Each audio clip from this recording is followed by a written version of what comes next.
Le groupe scolaire de carénage aux abîmes a été vandalisé la nuit dernière. Pas de vol constaté, mais du matériel endommagé. De quoi rendre compliqué la rentrée des classes à une semaine du jour J. Les précisions d'Yvan Lemar. Les entreprises du spectacle auront enfin un lieu pour leur représentation. Le Centre des Arts de Pointe-à-Pitre sera livré dans un an. Fermé depuis 2009 pour rénovation, le centre remis à neuf coûtera pas moins de 39 millions d'euros. Pas de fête patronale à Sainte-Rose. La commune estime ne pas avoir les moyens de dépenser près de 80 000 euros pour faire la fête. Une décision de la municipalité pas toujours comprise des administrés. Explications et commentaires dans cette édition. Opération spéciale rentrée pas chère à Basse-Terre. L'Union des commerçants attire et séduit la clientèle dans les magasins du centre-ville. Remises et animations pour les achats de la rentrée scolaire sont au programme. Bonsoir à tous et merci de nous accueillir chez vous. Le groupe scolaire de carénage aux abîmes a été vandalisé la nuit dernière. Pas de vol constaté, mais du matériel endommagé. C'est le concierge qui a constaté les faits ce matin. Coup dur pour la municipalité à une semaine de la rentrée des classes. Le point avec Yvan Lemar. C'est à 6 heures, en ouvrant l'établissement, que le concierge a constaté les dégâts. Des individus ont forcé les fenêtres pour déjouer le système de fermeture des portes. Au total, une dizaine de classes ont été saccagées, un moment difficile pour les employés. Vous savez, c'est pas facile à vivre parce que le jour de la reprise, il faut, en tant que responsable des équipes, vous êtes chargé pour recevoir avant les agents, pour les mettre au travail, mais vous ne pouvez pas travailler dans certaines circonstances. Quand vous arrivez, vous trouvez les salles comme ça, dans un état comme ça, vous êtes un peu déçu, vous êtes un peu dégoûté. Ces écoles viennent s'ajouter à la liste des établissements de la commune vandalisés durant les vacances. À moins de 2 semaines de la rentrée, c'est un coup dur pour la mairie. Nous allons devoir faire appel à une entreprise qui fera les gros travaux. Puis après, prendre le relais, les agents donc, de mairie pour gagner du temps. Nous sommes tenus de faire de la sorte. C'est un coup dur financièrement pour la mairie et surtout, je sais que ce matin, par exemple, étaient présents les agents de mairie. Mais il est déprimant pour les agents de reprendre le travail dans ces conditions. C'est à croire que c'était calculé pour. Donc les femmes n'ont rien pu faire ce matin parce qu'elles n'ont pas compris, elles ne savaient pas par quoi commencer en réalité. Une plainte a été déposée par la mairie. Le nettoyage des classes commencera demain matin et l'ensemble des serrures de ces écoles sera changé avant la rentrée prévue le 4 septembre. Je vous le disais en titre, dans un an, le Centre des Arts et de la Culture de Pointe-à-Pitre rouvrira ses portes au public. Bonne nouvelle pour les entreprises du spectacle. Le centre est fermé depuis 2009 pour rénovation. Sa mise à neuf coûtera pas moins de 39 millions d'euros. Reportage Yvan Lemar. Pour cette réhabilitation et modernisation du Centre des Arts, la partie principale de la structure a été conservée. Le bâtiment ancien était composé de 3 bâtiments d'ailleurs. Un sur lequel on ne pouvait pas moderniser, qui est le bâtiment B1, le premier bâtiment. Ce premier bâtiment donc, a été démoli entièrement et reconstruit aux normes, ainsi que le bâtiment B2, B2 et B3. C'est l'ancien bâtiment actuellement qui est debout, qu'on est en train de moderniser, réhabiliter, moderniser. Ceci pour avoir donc, des salles modernes au goût du temps et ensuite avec toute la partie scénique et la partie donc, comment dirais-je, phonique, qui permettra d'avoir une salle vraiment représentative au niveau international. La livraison était prévue pour 2017, mais après quelques incidents, le calendrier du chantier a été modifié. Le gros œuvre dans ces 2 parties doit être terminé en décembre-janvier. Okay. Ce gros œuvre a pris 7-8 mois de retard, mais on l'a expliqué dans la presse écrite ce matin, parce qu'au moment où ils allaient travailler, une des entreprises détentrices d'un des lots a fait faillite, donc on a dû tout décaler et ça a d'ailleurs failli faire capoter l'ensemble du chantier, comme quoi vous voyez à quoi ça peut tenir. Finalement, aujourd'hui, ce retard a été sinon rattrapé, mais en tout cas maintenant il est effacé, donc on repart vers l'hyperstructure qu'on voit derrière nous. Et ensuite l'habillage va se faire pendant 9 à 12 mois, c'est-à-dire pendant toute l'année 2018. 3 bâtiments sur 90 mètres de long pour 50 mètres de large, avec 6 niveaux. L'organisation du nouveau centre a été revue. C'est d'abord une grande salle de production de concerts, etc. Mais c'est surtout une école artistique avec une école sur les différents modes, la musique, les arts plastiques, la danse, et ceci est reconstitué complètement. Et puis le Centre des Arts, c'est ce qui va être complètement nouveau. C'est une double salle qui est justement ajoutée dans l'appendice qu'on rajoute, qui est une double salle fermée cette fois-ci et pas ouverte comme elle l'était avant. Et donc qui va être pratiquement l'élément moteur au quotidien du Centre des Arts, parce qu'on peut y modéliser toutes sortes d'activités, à la fois des représentations, mais des entraînements, des troupes qui pourront être là à demeure. Donc elle contribuera à transformer l'activité culturelle dans ce centre. Le nouveau Centre des Arts aura une capacité de 1150 places. Il devrait être livré en décembre 2018. À Sainte-Rose, il n'y aura pas de fête patronale. La commune estime ne pas avoir les moyens de dépenser près de 80 000 € pour les festivités. Une décision prise compte tenu des finances complexes de la commune. Celle-ci, souvenez-vous, avait même été épinglée à plusieurs reprises par la Chambre régionale des comptes. Le point dans ce reportage de Karen Diama. Pour la seconde fois depuis le début de sa mandature, Claudine Bajazé, maire de Sainte-Rose, a dû annuler la fête patronale. La décision elle est prise par les collègues avec lesquels nous discutons, les collègues du conseil municipal. On a été d'accord pour qu'il n'y ait pas de fête à nouveau cette année. Ce sont des décisions, nous comprenons, la population elle aime fêter. Nous-mêmes, nous savons comment c'est important pour l'homme aussi d'avoir un moment pour pouvoir se détendre. Nous savons comment c'est important.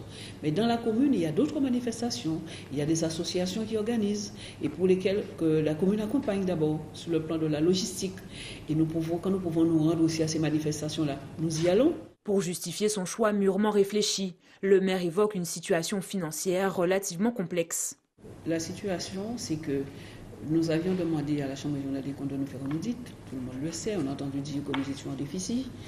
Donc il faut régler. Nous avons jusqu'à 2018. La CRC nous a donné jusqu'à 2018 pour pouvoir équilibrer le budget. Donc nous sommes obligés de nous serrer la ceinture.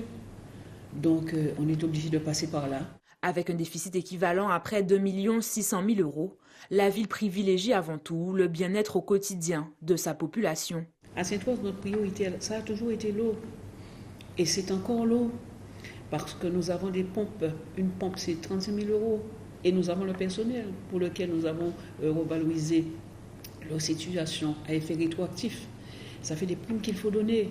Ce n'est pas des centaines, c'est des milliers d'euros.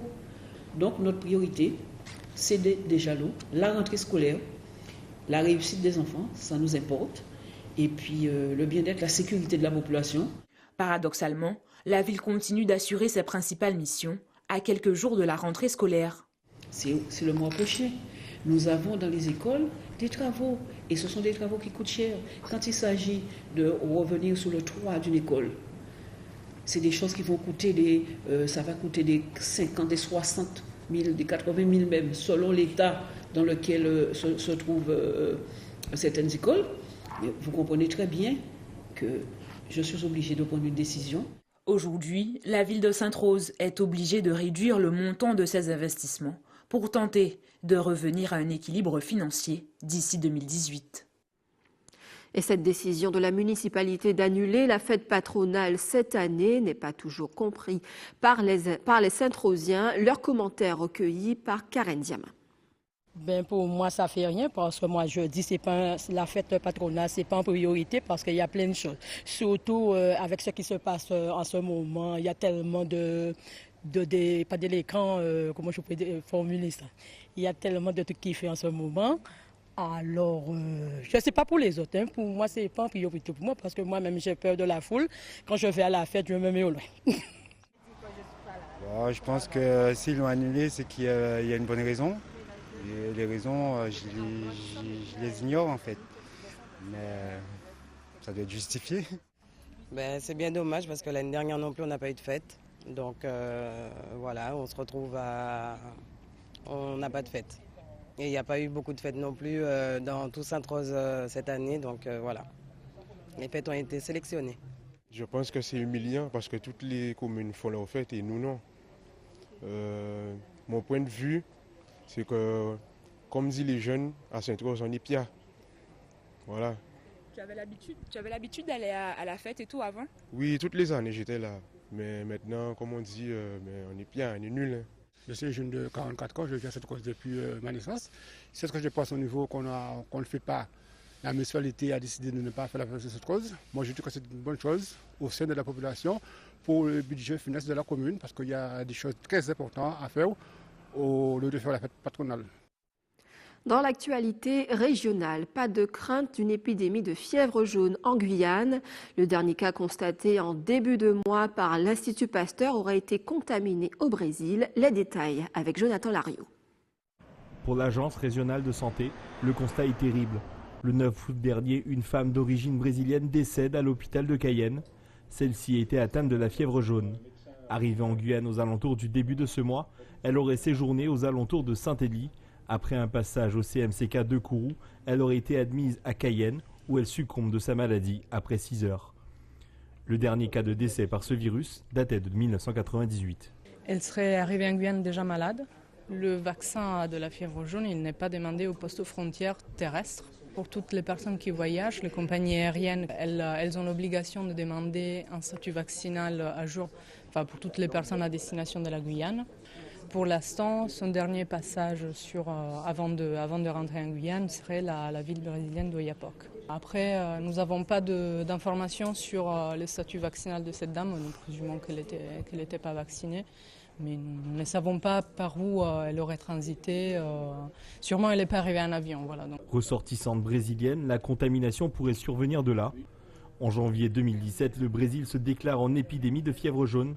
Si aujourd'hui on ne connaît pas le lieu de provenance de cette personne, la piste permet d'écarter une possible alerte au niveau local. Les dernières nouvelles, les derniers cas déclarés officiellement au Brésil ont été rapportés dans le courant du mois de mai 2017. Et donc dans les États du sud-est brésilien, des États qui n'avaient pas d'obligation de couverture vaccinale comparé au nord du Brésil. Donc il y a eu depuis une obligation temporaire de vaccination. En Guyane, l'obligation de vaccination contre le virus de la fièvre jaune date de 1967. Toute personne doit être vaccinée et ce dès l'âge de 1 an. Seule possibilité d'être immunisée contre le virus, la fièvre jaune ne possède pas de traitement direct. Tous ces virus s'autodétruisent au bout de quelques jours. Et c'est ce qu'on attend. Et en attendant, puisqu'on n'a pas de façon de tuer le virus par des médicaments, c'est que le virus s'épuise lui-même. Et s'il y a des complications, c'est là qu'intervient la réanimation pour faire tenir l'organisme de la personne le temps que ces symptômes disparaissent. Mais il n'y aura jamais d'épidémie, dans la mesure où une épidémie ne survient que si la majorité de la population n'est pas protégée, ce qui n'est pas le cas pour la fièvre jaune, puisque la vaccination protège efficacement. La peur de l'épidémie n'a plus lieu d'être, mais si le vaccin existe, c'est que le virus est toujours présent dans la nature et reste dangereux. Différentes actions de sensibilisation devraient être mises en place par l'ARS et les collectivités pour une simple piqûre qui pourrait vous éviter le pire. Restez sur ATV Guadeloupe dans un instant. Cette vaste opération commerciale à Basse-Terre, spécialement pour la rentrée scolaire qui approche. Puis petite balade nature à la Soufrière, l'attraction touristique en tête d'affiche. Qui dit rentrée scolaire dit achat à Basse-Terre. L'Union des commerçants profite de cette période de préparation pour attirer la clientèle. Remises et animations sont au programme. Une vaste opération commerciale spéciale rentrée. Patrick Curie, Moïse Dexter et les commentaires de Jacques Canval. Il n'est pas facile d'être commerçant dans une ville qui se meurt lentement, malgré la perfusion des avantages fiscaux et la volonté de ses dirigeants de la redynamiser. Aussi, les professionnels misent sur les opérations spéciales pour doper leur chiffre d'affaires en période de rentrée scolaire. Nous avons débuté dès ce lundi. Nous sommes en semaine commerciale avec une rentrée des classes exceptionnelle à Basse-Terre. Nous sommes à la disposition de notre clientèle en journée continue avec des offres exceptionnelles en magasin. Donc chaque commerçant offre ses promotions en magasin, ses remises, 20, 30, 40% en fonction de chaque commerce, au bon vouloir de chaque commerçant. Nous avons également la gratuité du parking ce vendredi. ce samedi 26. Donc nous avons le parking qui sera gratuit. Donc la clientèle pourra venir faire ses achats dans la bonne humeur, comme toute cette semaine d'ailleurs. Des remises jusqu'à samedi, les petits, moyens et gros budgets se réjouissent. Ça va être une belle occasion d'aller acheter les courses, puisque bon, moi j'ai rien fait pendant les vacances et bon faut bien retourner au magasin dans une période quoi. Donc ouais, ça peut être plaisant. Après je connaissais pas du tout cette initiative. Hein. Merci de me l'avoir dit. Une bonne chose évidemment, la rentrée scolaire te permet. Tout le monde est dans un rush puisqu'il faut acheter le maximum de choses. Et vu qu'on est bastérien, on a toujours tendance à aller sur grande terre, donc c'est une bonne chose des commerçants de pouvoir permettre la proximité à tout le monde, de pouvoir acheter un maximum de choses à bon marché évidemment, quoi. C'est une bonne chose. Oui, pour les parents, pour la rentrée scolaire, pour les enfants. Oui, c'est une très bonne chose. Très bonne idée, surtout pour les parents qui ont beaucoup à débourser, dès que c'est dans leur intérêt. C'est ce qui compte. Et puis avec la sécurité, naturellement. Victime du développement de l'agglomération Cap Excellence, Basse-Terre entend résister en luttant pour conserver ses atouts de chef-lieu, car c'est là le principal moteur de son attractivité. Parlons culture maintenant. Le musée de la vie d'antan se veut ethnologique et pédagogique. Il présente au public les objets de la vie quotidienne d'avant. Et depuis un an, une nouvelle exposition est proposée, Vie à famille Guadeloupe en temps longtemps. Un sujet qui vous parle sans doute. On en discute sur ce plateau avec Evelyne Bouclier du musée de la vie d'antan. Bonsoir. Bonsoir. Merci d'avoir répondu à notre invitation. Alors, cette exposition actuelle, elle a une histoire. Est-ce que vous pouvez nous la raconter, s'il vous plaît? Bien, elle est partie en fait d'une idée que nous avons eue de reprendre un petit peu plusieurs expositions qu'il y avait eu avant, et on a essayé de regrouper un certain nombre d'objets qui pouvaient présenter donc comment une famille en Guadeloupe il y a une cinquantaine d'années pouvait vivre sa vie quotidienne. Alors on parle de la famille Dodo. La famille de monsieur qu'on a appelé Dodo. Alors cette famille. C'est donc cet homme avec sa femme et ses enfants. On présente donc leur vie depuis le lever du soleil jusqu'au coucher. Les préparatifs, quand on se réveille, ce qu'on fait. D'habitude, on se lave le visage, bien sûr, on se passe de l'eau dans la bouche. Et ça permet ensuite de voir le problème de l'eau en Guadeloupe. Ensuite, on voit le départ au travail, les relations de travail avec d'autres personnes du quartier. On voit aussi donc, les activités, non seulement de ce monsieur, mais aussi de sa femme, tout au long de la journée et de la semaine, et aussi les activités des enfants. Puisque les enfants, à l'époque, eux aussi, avaient un rôle économique. Tout le monde travaillait. Mettez la main à la pâte. Ah oui, obligatoirement. Alors cette famille Dodo, elle est vraiment représentative de la famille guadeloupéenne au sens large? Oui, d'il y a une cinquantaine d'années, les familles de cultivateurs, hein, bien sûr. Parce que bon, en ville, au bourg, c'est un petit peu différent. On a plutôt voulu représenter une famille de cultivateurs, une famille de la campagne. Dans cette exposition, vous mettez en avant le relationnel, la relation qu'a cette famille avec son voisinage. C'est une relation plutôt fusionnelle, c'est ça? De toute façon, vu la misère qu'il y avait à l'époque, on ne pouvait pas vivre dans son coin. Il fallait absolument qu'il y ait des échanges. Et le coup de main qu'on donnait, bon, on avait quelque chose en retour. Ce n'était pas forcément de l'argent, mais par exemple, si on va aider l'homme cultivateur, bon, à certaines époques, le jardin ne donne plus rien. Donc il va aider, par exemple, le scieur de long. En échange de son travail, il va récolter 2 ou 3 planches qui vont lui permettre d'améliorer sa case. Et selon vous, est-ce que cela manque aujourd'hui, dans la vie de maintenant, 2017? Oui et non, mais en fait, la solidarité, les relations de voisinage, ça se crée. Si on reste dans son coin avec des murs autour de sa maison, bien sûr que non, il n'y aura pas. Mais si on va voir son voisinage, si on échange avec les gens, si on parle, si on partage les fruits de son jardin, toute cette solidarité, elle peut exister et elle existe. Elle existe, mais pas toujours. Avec ceux qui savent la créer, bien sûr. Alors, on a un peu tendance à glorifier un peu le passé. Là, dans cette exposition, pourquoi revenir encore sur le... Bon, vous me direz que c'est le musée de la vie d'antan, mais est-ce qu'on a cette tendance, on peut la certifier en tout cas? Il ne s'agit pas de glorifier, il s'agit de montrer ce qui a existé. Pour beaucoup d'enfants, quand on leur dit qu'il n'y avait pas de radio, pas de télévision, pas d'avion, etc., ils vous regardent avec de bons yeux. Pour eux, c'est inconcevable. Donc justement, je l'ai dit, ça a un côté aussi pédagogique. Il y a des écoles qui viennent, qui sont déjà venues pour voir Oui, des écoles viennent, sont venues, pas assez malheureusement. On a beaucoup plus de visiteurs occasionnels, des touristes locaux ou venant d'ailleurs. Et malheureusement, au niveau des écoles, nous ne sommes pas vraiment satisfaits. Nous avons pourtant fait tout un battage au niveau du rectorat. Le responsable des affaires culturelles est venu nous voir.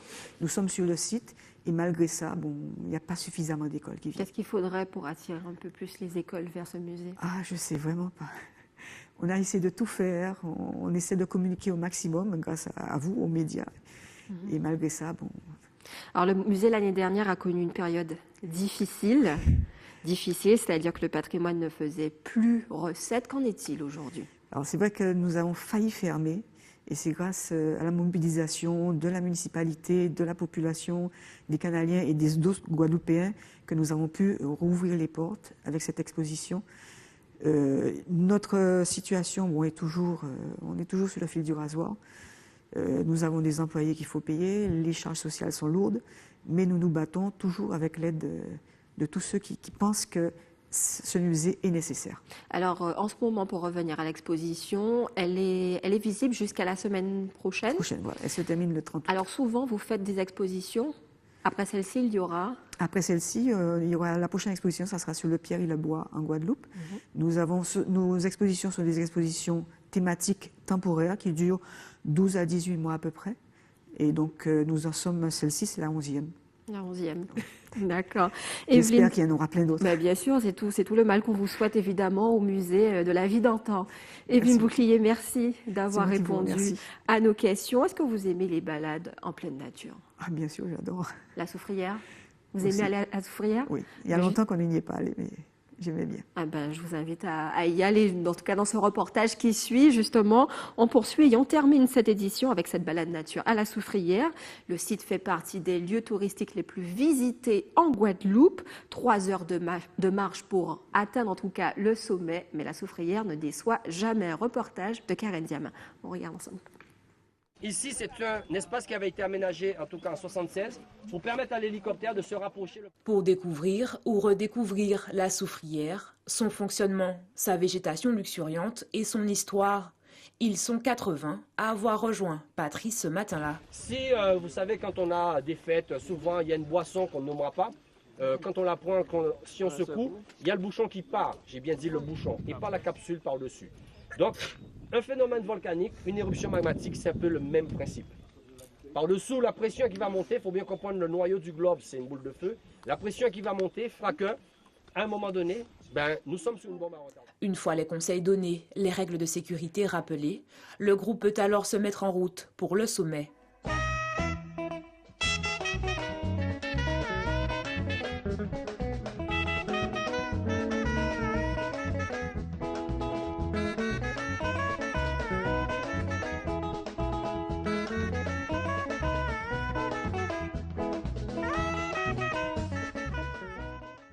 Là-haut, quand tu arrives là-haut, tu as la montagne au diable.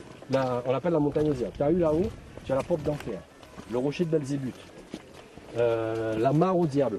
Donc plein de noms qui te font un rapprochement avec des choses qui ne sont pas saines. Donc la peur, la crainte du volcan est liée aussi à ça. Donc c'est ce qu'on veut, on cherche à faire tomber. De plus en plus, on peut dire que les Guadeloupéens commencent à s'approprier la montagne et le volcan, mais c'est encore, il y a un travail à faire.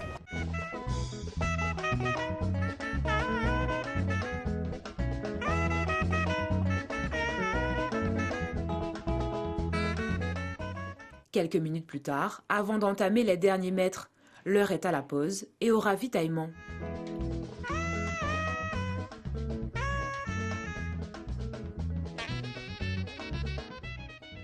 Mais pas le temps de s'attarder. Direction le sommet, son histoire et son climat humide et froid.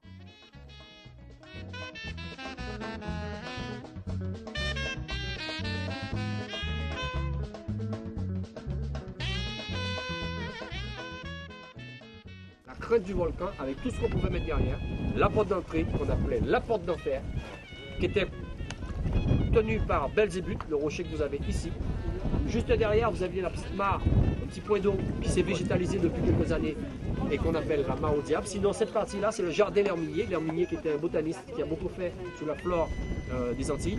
Donc, toutes ces choses. Donc, la mare au diable par rapport à quoi? Au diablotin, qui est un oiseau qui nichait sur les flancs du volcan.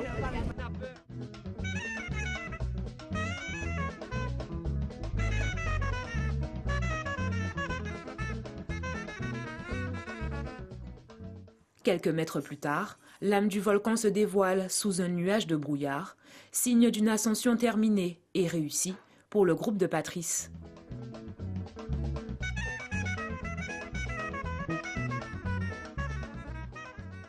C'est vrai que pour moi, être là aujourd'hui, comme je l'ai dit tout à l'heure, moi, c'est faire prendre conscience. Je me rappelle, à cette époque aussi, on avait donné un petit livret à tous les scolaires, vivre avec son volcan. Pour moi, il faut s'approprier ce volcan. Quant aux participants, ils auront été conquis par cette somptueuse balade. C'est extraordinaire, il y a du bon. Hein? J'apprécie beaucoup, c'est extraordinaire. Pour moi, c'est extraordinaire 40 ans après. Après 4 heures de marche, la journée s'est achevée par une collation des plus conviviales. Et c'est l'heure maintenant des informations pratiques et utiles pour vous. Alors le SIAC vous informe les tours d'eau qui sont proposés 24 heures, des tours d'eau proposés de 24 heures, 12 heures à 12 heures, jeudi 24 août dans les zones du bourg des Abîmes. Le FS vous donne rendez-vous jeudi 24 de 8h30 à 13h à l'Hyper Casino des Marais à Basse-Terre. Et n'oubliez pas, si vous avez une information à nous communiquer, appelez-nous à la rédaction au 0590 71 11 ou par mail rédaction@atv.gp. C'est la fin de cette édition, mais avant de nous quitter, rappelons les principaux titres de ce mercredi 23 août. Ce soir, à la une, le groupe scolaire de carénage aux Abîmes a été vandalisé la nuit dernière. Pas de vol constaté, mais du matériel endommagé, de quoi rendre compliqué la rentrée des classes à une semaine du jour J. Les entreprises du spectacle auront enfin un lieu pour leur représentation. Le Centre des Arts de Pointe-à-Pitre sera livré dans un an. Fermé depuis 2009 pour rénovation, le centre remis à neuf coûtera pas moins de 39 millions d'euros. Pas de fête patronale à Sainte-Rose. La commune estime ne pas avoir les moyens de dépenser près de 80 000 euros pour faire bombance. Une décision de la municipalité pas toujours comprise des administrés. Explications et commentaires vus dans cette édition. Opération spéciale rentrée, pas chère à Basse-Terre. L'Union des commerçants attire et séduit la clientèle dans les magasins du centre-ville. Remises et animations pour les achats de la rentrée scolaire sont au programme. C'est la fin de cette tranche d'information. Merci de l'avoir suivi. On se retrouve demain, même heure, même chaîne. Bonne soirée à vous sur ATV Guadeloupe. À demain.